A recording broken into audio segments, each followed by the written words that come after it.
And just tell him that we're going to wait just a minute or two for people to log on. Oh, now? Mm-hmm.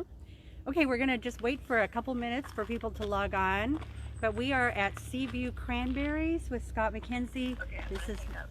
This is really exciting today. We're on a beautiful farm. I know nothing about growing cranberries, but we have an expert here who's going to tell us. Are we ready to hear from Mr. McKenzie? Yes.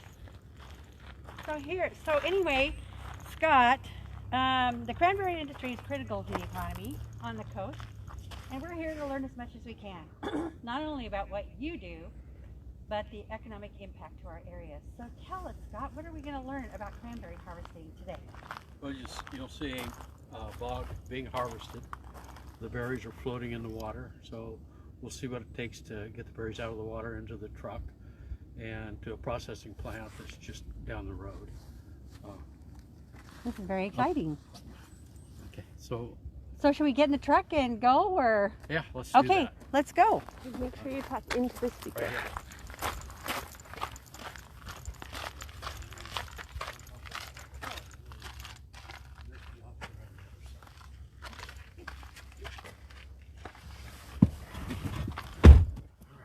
Can I just set this down, or what do I can hold it for you.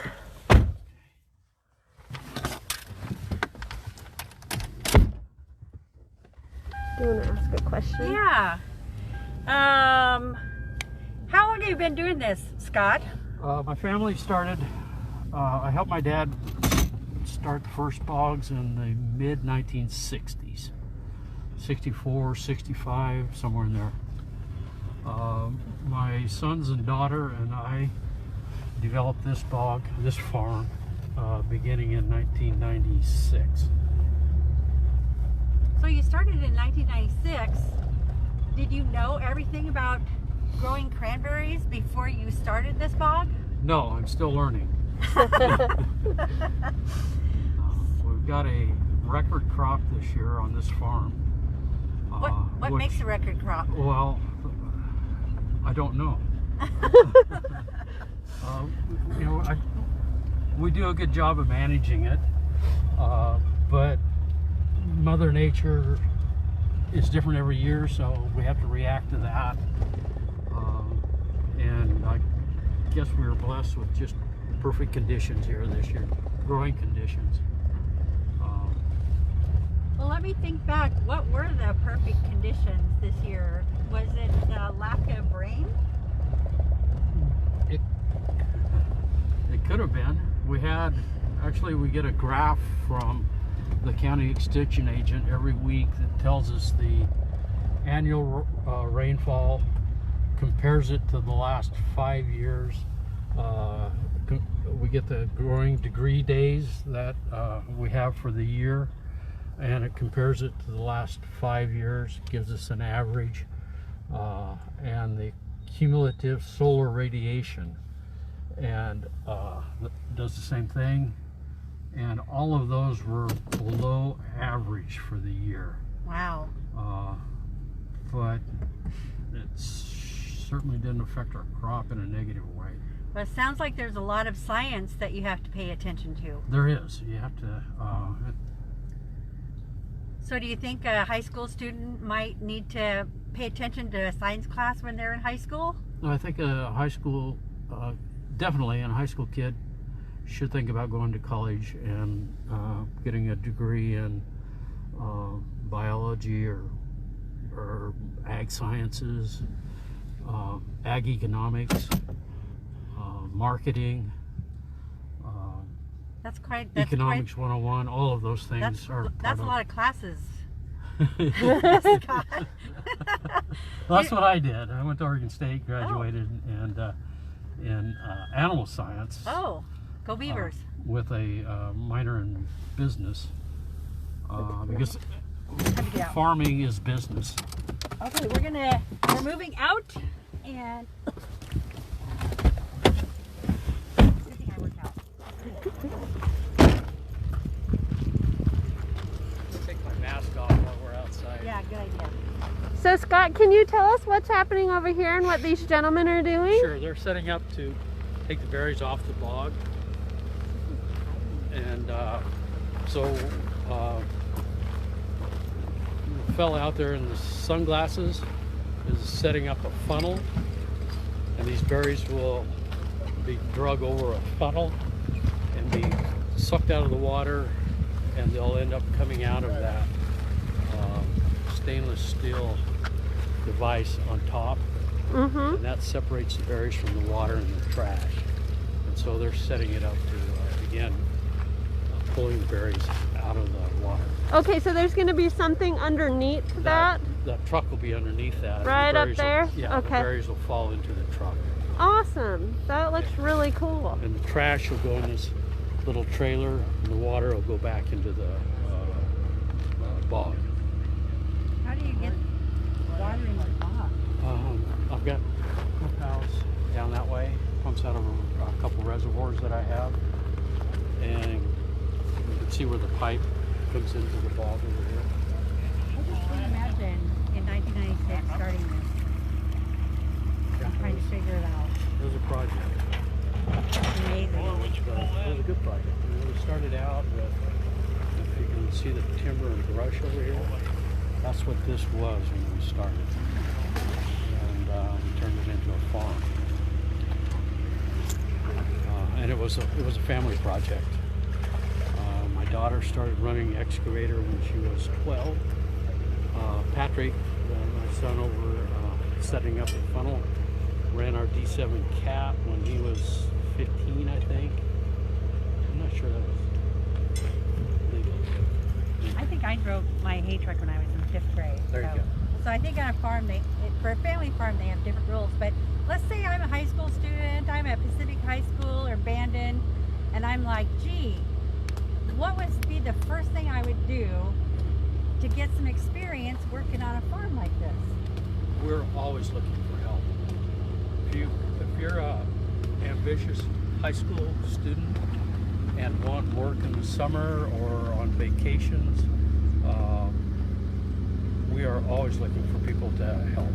How would they do that? Come and talk to me. Where are you? I'm in the phone book. My home is on McKenzie Road in Lower Elk River. Most of the farmers in this area will put a young person to work, really look for those opportunities. And if you have a history of working on farms, you become eligible for some low-interest government loans to be able to purchase farms. And the government is really looking for young people to get involved in agriculture. There's too many people that are aging like me and not being replaced. So if someone was interested on maybe starting a farm later on, or this might be the career that they wanted to go in, then they should come to you and have a conversation with you on getting started and just the basic farm seasonal type work, getting their hands in, making sure they enjoy it. Sure. And then moving forward from there. Right. I'd love to help somebody get involved in ag and farming. That's the right answer. That is great. So that means that you wouldn't mind maybe taking on a mentor if somebody was really serious about doing it? Or Sure. an intern? Yeah, you bet. Someone that would just like to get some experience or some school credit for working on your farm. You bet. Yeah, that'd be That great. would be terrific. Yeah. So Scott, what's the main responsibilities? You have a livestock farm and a cranberry farm. What do you get up in the morning and go, oh my goodness, what do I need to do? Well, you have to set your priorities. You have to have kind of a vision of where you're headed for that season in particular, or your broad vision for your farm. So obviously this is harvest time, but it's also time to put on grass seed, fertilizer, get the cows preg tested, vaccinated. So you have to pick the priorities. What is going on right now? So these are called booms. Oh my gosh. And Patrick's is headed out with one end of the boom. Sean's got the other end. He'll circle around a bunch of cranberries and bring them back. And they'll go over the top of this funnel already set up. They'll get sucked up a big hose and go up through the trash separator up on top.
Hey guys, as you're watching, don't be afraid if you have a question to type it in the comment section too, so that we can make sure we get all of your questions answered as well, okay? So Scott, because does this affect your general lifestyle? I mean, do you ever take a vacation? Do you belong in any civic organizations? I belong to Rotary in Port Orford. That's where we have. Yeah, president of the Rotary Club. I'm on the school board, so a lot of conversations with the county budget committee. That's what I figured that too. I didn't have time for that.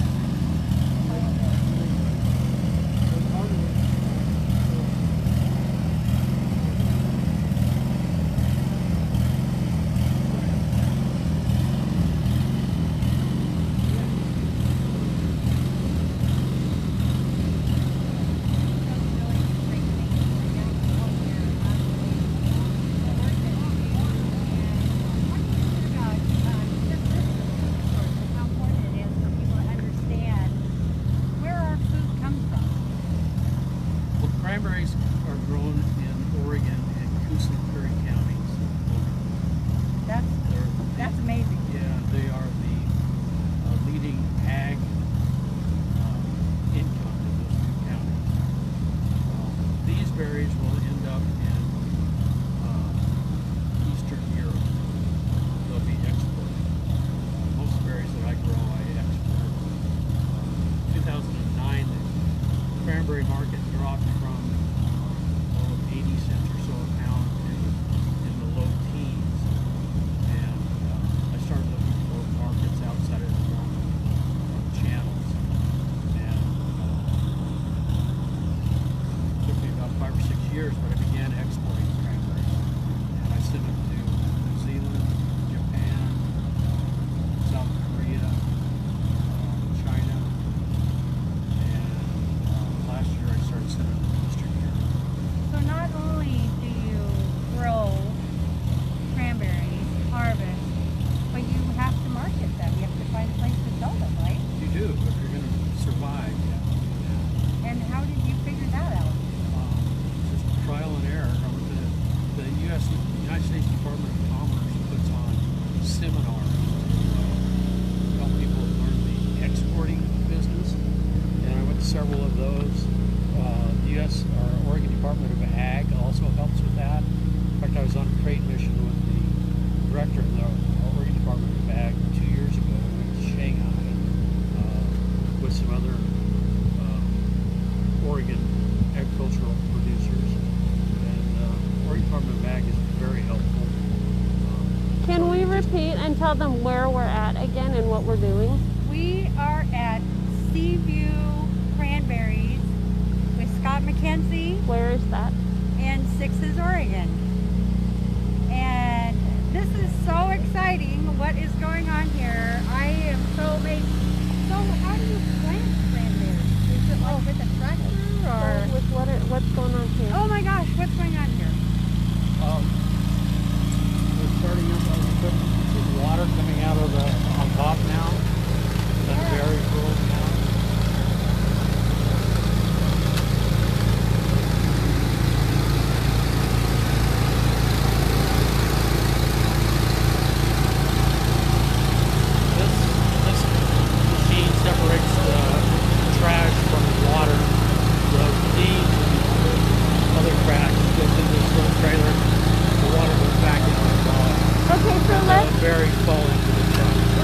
repeat the process again, just for people that are just joining us. Sure. So these guys took this black piece out with them, hooked it around, went out into the cranberry bog, and then pulled the cranberries back in, Right. which are now being sucked up, sucked down over there. Okay. Go up through a hose up into that side, separates the berries from the water and the trash. Very quality process. What's he doing up there? Oh, good. Pulling some of the fine sticks and stuff that separate them. Okay, so now it's coming down in here, and this is where all the trash is That's landing. right.